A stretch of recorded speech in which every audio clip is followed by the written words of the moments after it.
Sin Red. María y Susana te proponen escuchar otras miradas de los temas que te interesan. Todos los miércoles de 18 a 19 horas, estamos Sin Red para sostener tu atención por Signos FM.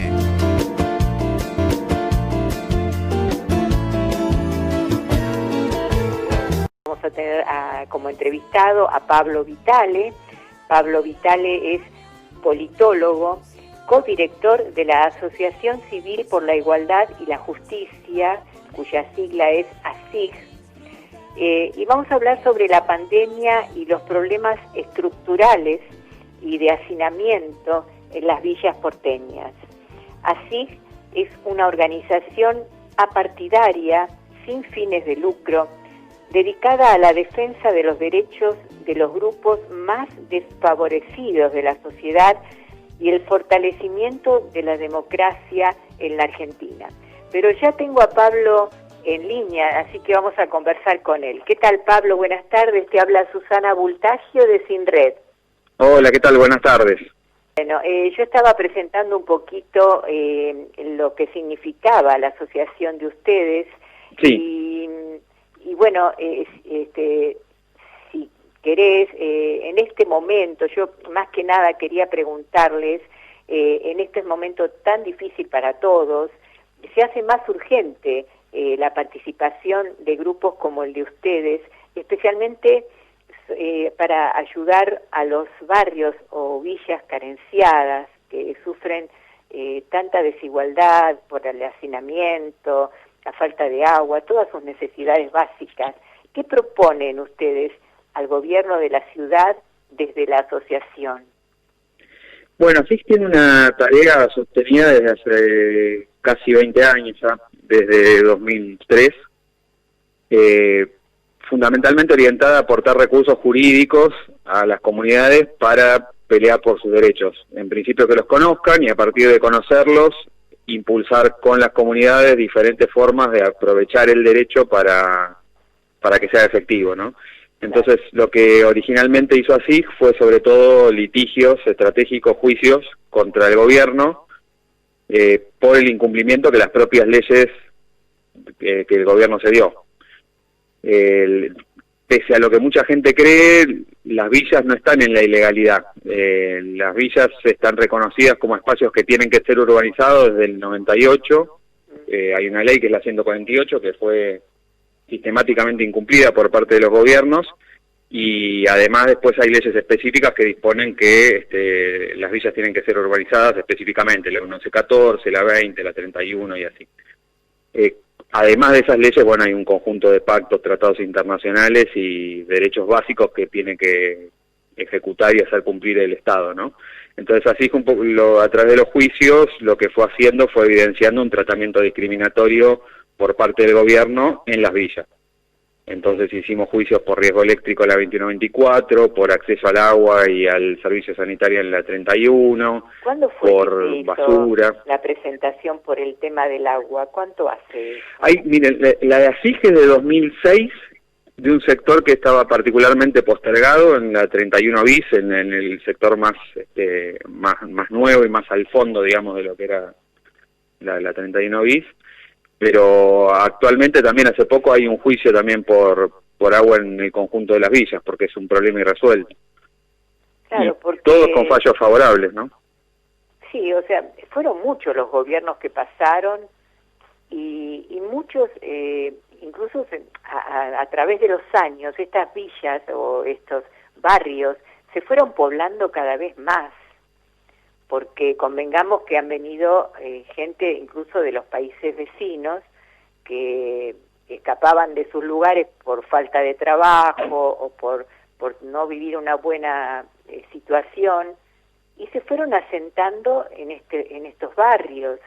Eso empeoró muchísimo y en una pandemia me parece que en este caso, si bien el gobierno está haciendo todo lo que puede para cuidar la salud de los argentinos, pero es una intervención bastante tardía la que hicieron en estos, ¿no le parecen, en estos lugares?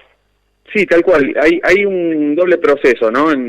Por un lado, el COVID en general lo que estábamos viendo es que pone en evidencia desigualdades estructurales, ¿no? Y en el caso de las villas en particular, lo que se ve es esta postergación de décadas, que no es de un gobierno ni de dos, sino de casi el origen de la existencia de las villas, sí. Que se manifiesta en este déficit de infraestructura, de servicios básicos, que en este momento son vitales en el sentido más literal de la palabra. Y ese problema, ese déficit, bueno, que es el que en alguna medida reclamábamos y denunciábamos, se fue agravando, como bien observabas, a partir de la población que fue creciendo en las villas. Hay un fenómeno que es contraintuitivo, que es que la idea es que las villas crecen en los momentos de crisis económica, cuando hay más dificultades, pero en realidad crecen siempre y crecen sobre todo cuando hay recuperación económica, porque la gente que viene a las villas es gente migrante en general, sí, que busca mejores oportunidades en la ciudad en un momento en que la ciudad requiere de esa fuerza de trabajo que se va a vivir a las villas. Claro, la gente mano que vive en las de villas obra y demás, claro, que en plena pandemia es trabajadora, digamos, ¿no? Ahora están desocupados porque no pueden trabajar. Después, yo sé que tal vez no es la jurisdicción de ustedes, porque el barrio de la Villa Azul, que está entre, digamos, en el límite entre Quilmes y Avellaneda, no pertenece al sector que ustedes,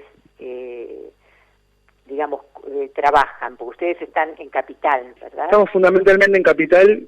Tenemos un trabajo en Villa Inflamable y justo en Villa Azul hicimos un proyectito chico hace 3 años. Porque justamente a raíz estuve escuchando testimonios de gente que vive en Villa Azul, donde este aislamiento o este vallado que han hecho, sí, porque son muchos los casos de infectados en la villa, digamos, los discrimina aún más, y además les cayó de sorpresa, o sea, de golpe no los dejan salir, se sienten como animales encerrados, no le avisaron, no pudieron proveerse de alimentos ni de medicamentos. Realmente es alarmante lo que está pasando ahí. No sé si yo me equivoco, a lo mejor es una visión parcial la que yo tengo y esto es lo que hay que hacer. No, yo creo que fue una pésima decisión, sí, por razones simbólicas y materiales. Y las simbólicas, todas las que observabas, digamos, de que es hacer un gueto de un barrio que ya está discriminado y estigmatizado por su propia condición de ser villa, sobre todo en el caso de Azul, el lado de Quilmes es un lado que está hiper postergado, que tiene cloacas a cielo abierto, que tiene una enorme precariedad. El lado de Avellaneda ya tiene una intervención bastante importante en vivienda nueva, pero la decisión de cercarlo creo que es una decisión muy errada, porque además es insostenible a escala de lo que puede llegar a pasar en los asentamientos del Gran Buenos Aires, que son más de 1000, claro, y no tiene demasiado sentido en términos de la posibilidad de que esto se tenga que desarrollar en otros lugares. Inhibe mucho que la población quiera testearse, digamos, porque si alguien se testea en un barrio y esto empieza a extenderse, implica que lo aíslen y de vuelta, ¿no? Inhibe, claro, digamos, sí, es como una reacción en contra, ¿no?, de la situación, porque... Y me parece que sí. No van a querer testearse para que no los dejen aislados totalmente. Creo que está ese riesgo. Creo que también estamos en un momento en el que, bueno, nos enfrentamos a un problema inédito y se están experimentando soluciones. Las respuestas en las villas de Ciudad de Buenos Aires también fueron muy tardías. Ahora parecen haberse encarrilado, pero después de que ya el COVID está extendidísimo, ¿no? Digamos, el más de la mitad de los nuevos casos son de villas. Claro. Y esto tiene que ver también con estas postergaciones estructurales de las villas en términos del acceso a servicios y también del hacinamiento que existe en estos barrios, de la necesidad de circular para acceder a bienes de primera necesidad, y todo esto era algo que se anticipó y sobre lo que se hizo bastante menos de lo que se podría haber hecho. Sí, porque en parte, bueno, hay una reacción estatal que va bastante rezagada respecto a la urgencia. Pero también es verdad que ahora se está poniendo mucho recurso, tanto en ciudad como en provincia, en tratar de parar, digamos, la pandemia, pero bueno, incorporaron bastante tarde las especificidades que requieren estos barrios para eliminar obstáculos, para poder generar prevención y paliar cuando el virus empieza a escalar. Es una lástima, ¿no? Porque por otro lado hay que estar en los zapatos de quienes nos gobiernan, especialmente en el lugar del presidente de la Nación, que de golpe se encontró con que tenía que ser el presidente y además gobernar una pandemia, ¿no? No es fácil y me imagino que, pero él está rodeado de asesores y de gente que debe estar capacitada como para que en estos casos, en estos temas, puedan tomar una decisión más acertada, ¿no? Como bien decís. Y respecto, hay otro tema importante, que son las personas con discapacidad. ¿Se están respetando sus derechos durante la pandemia? Y lamentablemente se respetan poco sus derechos en general, a nivel de la ciudad de conjunto y en el caso de las personas con discapacidad de sectores populares en general y de villas en particular, tienen enormes dificultades.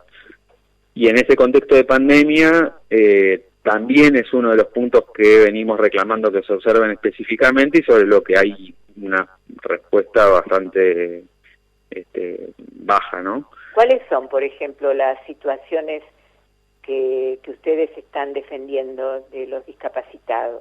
Y las personas con discapacidad tienen dificultades para testearse, dificultades para acceder a alimentación en contextos en los que la alimentación empieza a faltar, muchas veces tienen discapacidades asociadas con factores de riesgo, entonces es población especialmente expuesta a las consecuencias más complejas, digamos, del COVID. Entonces, el tratamiento de la población en riesgo en general y de las personas con discapacidad en particular, cuando estalla el problema, queda rezagada. Claro. Porque se atienden los casos, los contactos estrechos de las personas que fueron detectadas positivas, se avanza sobre la detección en diferentes viviendas, pero sobre todo, digamos, se atiende el problema más macro que aparezca en el barrio, y los problemas específicos en general tienden a soslayarse, ¿no? Entonces, en este momento, esa es la dificultad. En este momento, como están las cosas, porque yo veo que, bueno, esta última semana creció mucho el pico de contagios en general, también porque crecieron los testeos, pero justamente por eso, en este contexto, podríamos decir que estamos en una etapa, digamos, de pico y que después esto va a mejorar, o hay muchos otros barrios que ustedes conocen y que todavía no fueron testeados. Las dos cosas. Ojalá, porque nadie tiene el dato todavía, esto no lo digo yo, que no soy especialista, lo dicen los epidemiólogos que estuvieron compartiendo información en la Villa 31, sobre todo, que es donde estuvo acompañando el proceso. Se supone que mengua paulatinamente, pero no se sabe si es el pico o no es el pico. Y sí hay una posibilidad muy grande de que se replique esta situación en todos los asentamientos que existen, que son muchos. Claro, especialmente en la provincia de Buenos Aires. Sí, la ventaja relativa, pero que es muy relativa, que existe en la provincia de Buenos Aires es que tienden a ser menos densos en cantidad de población. Claro. Tienden a ser asentamientos con más casas bajas y por lo tanto hay una posibilidad menos intensa de generar contagio que, por ejemplo, en los inquilinatos que existen en la Villa 31. Claro, sí, hay un poco más de distancia entre los habitantes, ¿no? Claro. Bueno, la verdad que es un panorama oscuro, es un panorama triste. Nosotras hace rato que venimos hablando de estos temas, pero como en todos los medios de comunicación, nos gustaría dar otro mensaje, un mensaje más esperanzador, un mensaje más positivo. No sé, a través de esta asociación de ustedes, donde sabemos que trabajan sin fines de lucro y por el bien de justamente de aquellos que lo necesitan, ¿qué mensaje podría dejarnos a nosotros, ¿no? Como a ellos, especialmente a los que están afectados, para que cuenten con ustedes, para saber que pueden contar con ustedes? No, por un lado, sin un optimismo ingenuo, sí se ha visibilizado enormemente y como pocas veces que la desigualdad tiene consecuencias muy nefastas para la población que la padece, pero también para el conjunto de la sociedad. Y eso es algo a rescatar, digamos. Se puso también en evidencia la importancia de la vivienda y de que no puede estar sujeta a la capacidad de pago de las personas, sino que tiene que ser garantizada para todos y para todas. Y todas esas evidencias esperemos que puedan ser transformadas en acción, en políticas, en líneas de intervención estatal. Y por otro lado también estas comunidades han mostrado una capacidad de resistencia y de resiliencia, como se dice ahora, enorme. Está buscando y encontrando respuestas a las necesidades que tiene a partir de la pandemia también. Se fueron generando protocolos a nivel comunitario a falta de protocolos estatales de intervención específica en asentamientos, se fueron generando respuestas comunitarias para la necesidad alimentaria, mecanismos de detección de las enfermedades. Los operativos detectar que se están desarrollando en los barrios cuentan con participación de la comunidad, que es la que conoce el territorio y es la que puede orientar, y esas capacidades que existen en los barrios son los que seguro las van a sacar adelante, a pesar de esta, ¿no? Digamos, va a pasar esta, va a golpear además, duro, pero va a pasar. Sí, yo creo lo mismo, y bueno, y no nos olvidemos, me estaba olvidando de un grupo que desgraciadamente existe y ahora en invierno es más cruel todavía, es la gente en situación de calle, ¿no? Que también está desprotegida totalmente. Sí, hubo casi 100 contagiados en el Parador Retiro, justamente, que está al lado de la Villa 31, en donde se aloja a la noche a personas en situación de calle. Claro. Que también era una población sobre la cual se venía alertando, veníamos alertando nosotros y las organizaciones de personas en situación de calle que estaban hiperexpuestas al riesgo, ¿no? Y lamentablemente tampoco se actuó con la velocidad que requiere. Bueno, la verdad, para nosotros es tal vez muy fácil hablarlo desde un escritorio, un micrófono, pero sé que hay mucha gente que está trabajando en favor de los que están peor y de los que están enfermos, y especialmente el personal de salud en todos los niveles. Así que lo que hacen ustedes también es necesario, es muy importante, y bueno, te agradecemos, salvo que quieras agregar algo más. No, también agradecerles, visibilizar estos temas, poder desmitificar o desestigmatizar algunas de las miradas que existen sobre estos barrios, y sobre todo en momentos como este, en donde alguna gente reclama que se aísle a las villas porque ahora tienen COVID, cuando no se les ocurría pedir lo mismo en el momento en el que el COVID se esparcía, sobre todo en los sectores de más altos ingresos, ¿no? Sí, y esa doble vara es muy importante de poner en evidencia para saltearla y entender que somos todos parte de una misma ciudad, ¿no? Claro, no nos olvidemos que el virus ingresó al país en avión, ¿no? Claro. Pero ahí no pedían aislamiento. La gente que vive en una villa difícilmente pueda haber tomado un avión. Entonces, sí, hay muchas cosas que se olvidan, no se tienen en cuenta. Hay anticuarentenas, ahora hay gente que está organizando anticuarentenas. Sí. Pero bueno, siempre existieron estas voces. Así que esperemos que todo se resuelva pronto. Cualquier cosa, siempre cuentan con nuestro espacio para poder expresarse ustedes desde la asociación. Y desde ya, Pablo, te agradecemos mucho tu participación hoy en el programa.